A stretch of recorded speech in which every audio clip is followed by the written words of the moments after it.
Hello students, this is Shweta Roy. This video is for Chapter 2 Civics Secularism. In this video we are going to discuss about the meaning of secularism, need for secularism, Indian secularism, similarities and dissimilarities of Indian secularism with other democratic countries. So these are some of the topics which we are going to discuss in this video.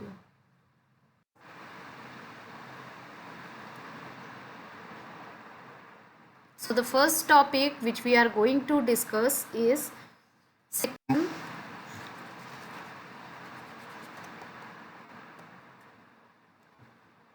secularism refers to the belief that religion should not be involved in the organization. A secular state is one in which the state does not officially promote any particular religion as the state religion. India is a secular state. Here all religions are treated with equal respect.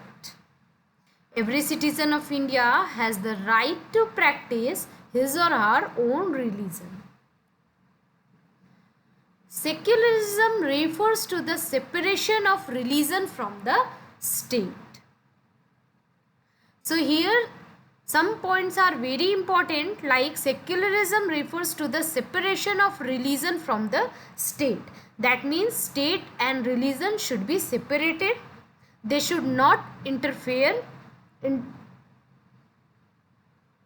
The state cannot promote any of the religion. It cannot make any law which promotes or which give importance to any particular religion. So like this, state and religion should be separated.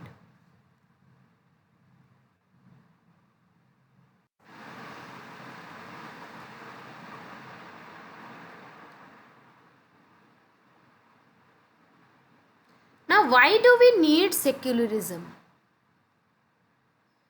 It is important to separate religion from the state for the following reasons. Secularism is important for a country to function democratically.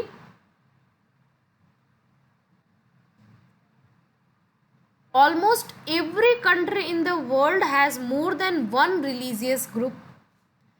From among these groups, one group may be in a majority. If this majority religious group has access to state power, it may misuse this power and financial resources to discriminate against persons of other religious groups. So if we will not keep the state and religion apart, separated, some of the religious groups who are in majority can misuse their power.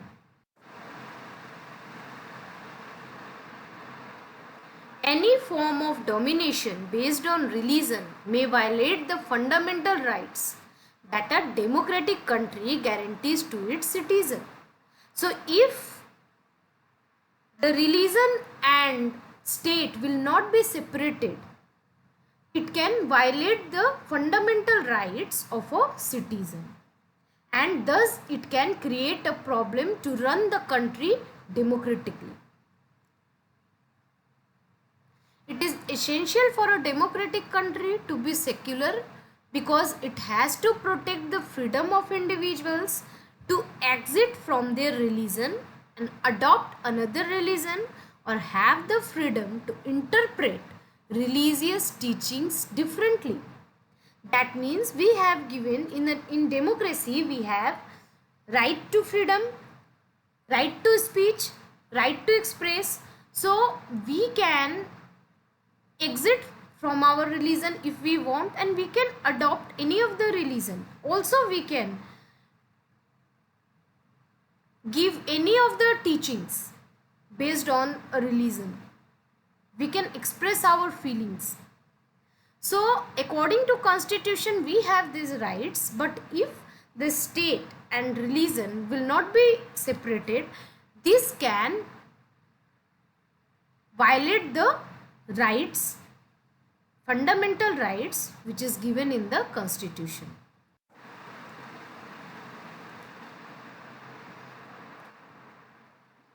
Now we'll discuss about the Indian secularism.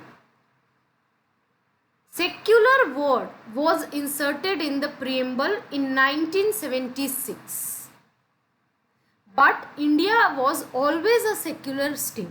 From starting only it was a secular state, but the word was added in the preamble in 1976. India is a vast country with diversity of cultures and religions. So the fraternity and unity of the country could be built only on the secular basis. We have so many religions in our country that if we will not keep secularism, there can be a huge violation among the people and discrimination will be there on that basis. So to keep the unity of the country, a country like India having such a different religions, diversity of cultures and religions, should be a secular state.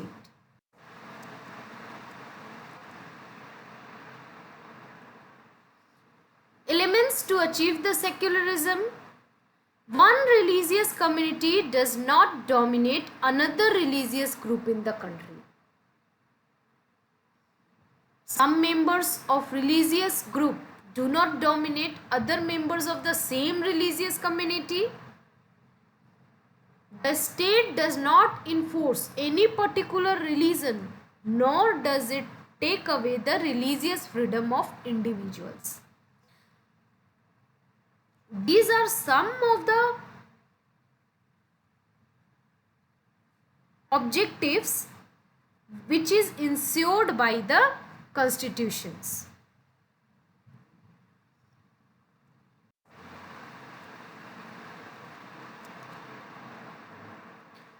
Our country prevents the above mentioned dominations in the following ways.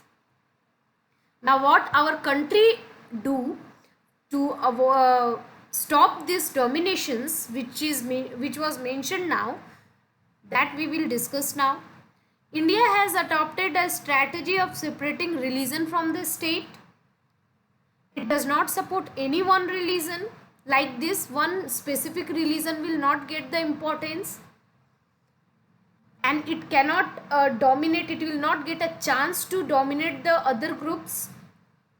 For example, we cannot celebrate any religious festivals in government school premises.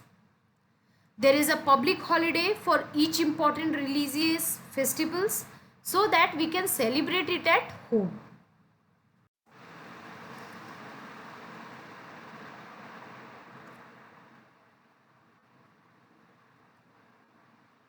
Next is, India also adopts a strategy of non-interference with religious practices in order to respect the sentiments of all religions. For this purpose, the state makes certain exceptions in the law for particular religious communities. That means the state will not interfere in any religious practice. But sometimes the situation may arise, and here we have an example. As per the law in Delhi, wearing a helmet is essential for persons driving two-wheeler. This is a law. But Sikhs have been exempted from this law as they wear pagdi, and that is very important part of their religion. So here you can see two clash in between the laws. They have their own religious law. They have their own importance of that law. They wear pagdi and they cannot skip that. On the other hand, there is a law as per that a person has to wear the helmet. And here you can see a clash. But government cannot force the Sikhs to wear a helmet and remove the pagdi. So here you can see there is a strategy of non-interference. That means the government is not interfering in their religion.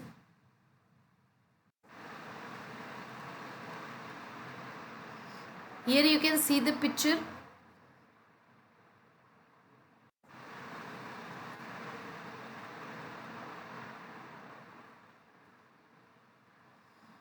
The state adopts a strategy of intervention in order to prevent the domination mentioned earlier.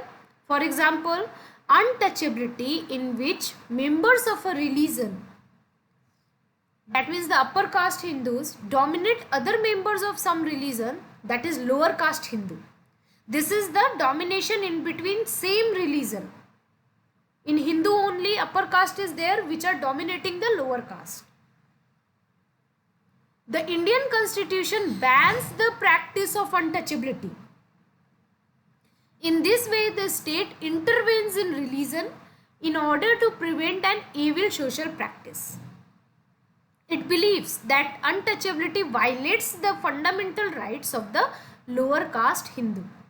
So, here you have seen that when a group is dominated, a group of people is dominated because of some law, some religious law, there a state can intervene.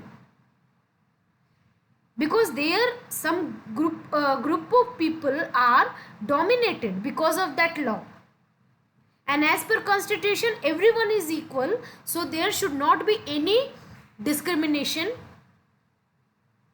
So to prevent that discrimination, the government intervenes in this kind of situations, and they can make laws for the people who has been discriminated.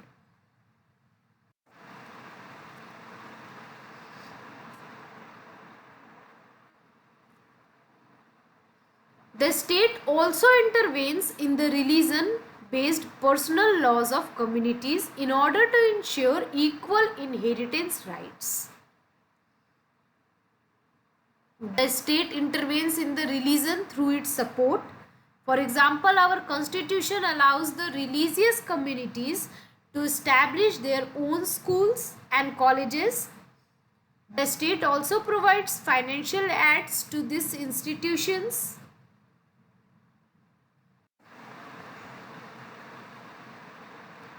Now we have similarities and dissimilarities of Indian secularism with other democratic countries. So similarities are some of the above mentioned objectives regarding secularism are similar in other countries, as well as it is included in the constitution of other democratic countries also. According to First Amendment of the US Constitution, the legislature cannot declare any religion as the official religion. That is, it cannot give preference to one religion. As we know, the same is the case in India. Here also neither the state nor the religion can interfere in the affairs of one another.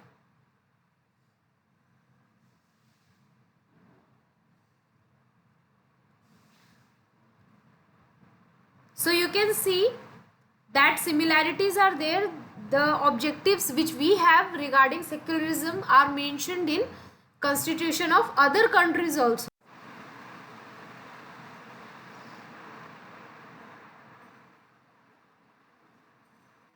Now what are the dissimilarities? So Indian secularism can intervene in religious affairs, like in case of untouchability, as state and religion should be apart, should be separated. But when a group of people is affected by any of the religious rules, there a state can intervene in the religious affairs. Like because of untouchability, a group of people were discriminated. Their life become pathetic. So they here the constitution, according to constitution, there was an article 17, and untouchability was abolished. But there is a strict separation between religion and state in American secularism. There, at any cost, the state is not going to involve in the religious affairs. So this is a uniqueness here. In Indian secularism, any interference in religion by the state has to be based on the ideals laid out in the constitution.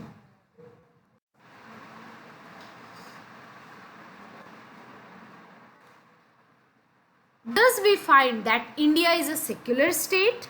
It works in various ways to prevent religious domination by any one community towards the other. Our constitution guarantees fundamental rights that are based on these secular principles. However, we may find many examples of the violations of these rights in our society. Therefore, the laws should be strictly implemented.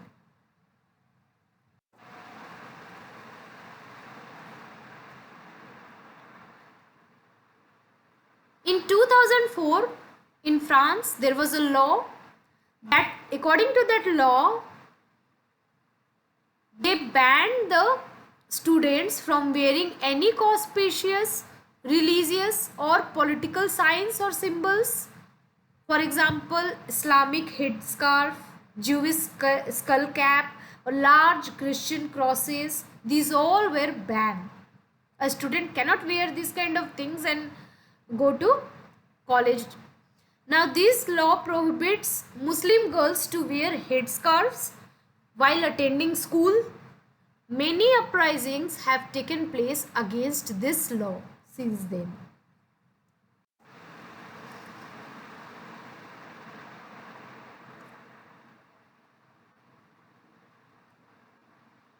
Next is India also. I hope you all understood all the topics taught in this video. Thank you.